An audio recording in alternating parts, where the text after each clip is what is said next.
Hands up everyone who's seen the movie Moneyball with Brad Pitt. I can't see your hands, obviously, so I'm going to assume some of you have and some of you haven't. For those that haven't, Moneyball tells the story of Billy Beane, who was the manager for the Oakland Athletics Major League Baseball team. He made use of a system called sabermetrics, which is basically the deep study of statistics to get the most out of your players. The Oakland A's didn't have a lot of money. They couldn't go out and get a long ball hitter for millions and millions of dollars. And if you believe what the movie tells you, their own players had to spend their own money for a Coke from the vending machines in their own clubhouse. So you can see where the A's were at. Billy Beane needed guys that could get on base, and he needed pitchers that, while they weren't throwing no-hitters all the time, maybe they could keep the hit counts low.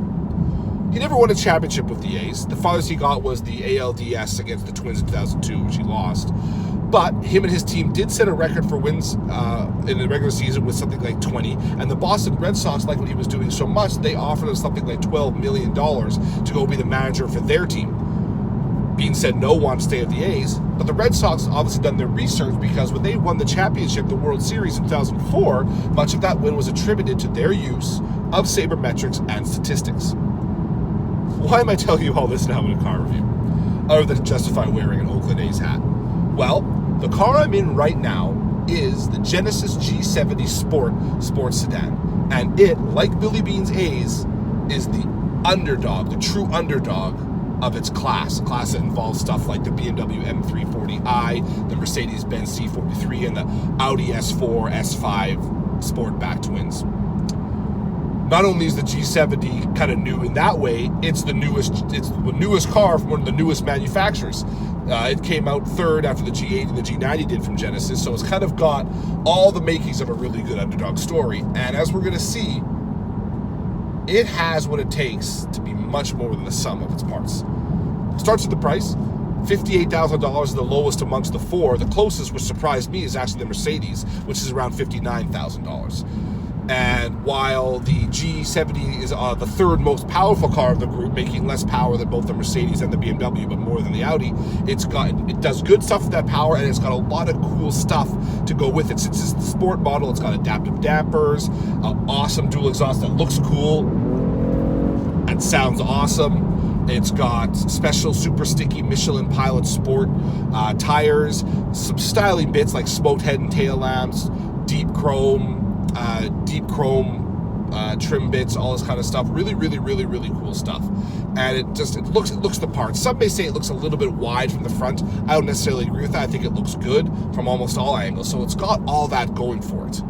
And it makes the power in such a way that you don't worry that it has a little bit less than the BMW and the Mercedes, because most of the time you don't have a 0 to 100 kilometer an hour timer in front of you. All you need is a car that makes you happy when you accelerate, that puts a smile on your face. And a few extra horsepower or torques probably aren't going to change that all that much. And this absolutely does put a smile on my face when I put the hammer down. But it starts before that. It starts as soon as you sit in the G70. As soon as you sit in here, you know you're in a proper sports sedan. You get a great view out over the front. The seats hold a little bit nice and deep, and they hold my ribs in place. The steering wheel falls nicely to my hands. It is a great seating position. And more than just the steering wheel falling nicely to my hands and feeling good once you sat in it, once you set off, you realize that the steering is ultra responsive. It listens to what you're doing. You don't have to make little tiny adjustments through sweepers. The steering is so precise. You put one little bit of lock in, it goes where you want to go. Changes a little bit when you put it in sport mode, as I have it now, which is great. It is a fantastic steering rack, and maybe the BMW is a bit better, but this is better than the S5 Sportback. It's better than the C43, and I don't even know the BMW. It's a wash between the two, really. Let's be honest, and that's fantastic. And while it doesn't make as much power as the BMW, it sounds great. It sounds almost as good as the BMW does, which is awesome too. There's so much good going for it. It's not all perfect. There's no digital gauge cluster, for example. The infotainment display is a little bit ho-hum. I wish there was a little bit more information on the heads-up display in front of me here, and I wish I could see it better with my polarized sunglasses on. It's not the only perpetrator of that crime. A lot of HUDs have issues with that. The center console rises a little bit high into the cockpit for my liking. It's nothing like the C8 Corvette. Nothing really is, of course. And also, if I was sitting a little bit higher in this car, it might not bother me quite so much, but since I'm taller, I had to put the seat down a bit. And the rear seat is a little bit snug, but a big rear seat is not really what this segment is known for. No, what this segment's known for is a fun powertrain and a great steering rack, and this had and a good ride too, which this helped, which is awesome here. The ride is complementary to the handling and the steering too, because it doesn't ups, like little undulations don't make the steering wheel writhe around in your hands. It just stays. It keeps the really good stuff. It keeps the feel, and it keeps the communication. It keeps that juicy stuff there, but it meters out all the stuff you don't want. So that's a really great work of engineering. I'm not sure how they've done that, but it's like right on. In fact, I'm not sure how they've really done any of this. Like, where do they get off? Just Genesis. Where do they get off? A company that gets all its money from Hyundai, which is a company that's made kind of its name making, little city runabouts that are, good value, or, people movers at the Santa Fe SUV. That's where it's made its money. It's not supposed to be able to make sports sedan. I know it's Genesis, not Hyundai, but let's be honest, same company that can compete with the likes of the BMW and the Audi. It's not supposed to be able to do any of that kind of stuff. Where do they get off? How does that happen? How does that work? Imagine what those manufacturers were thinking when they first had a chance to sit in this car.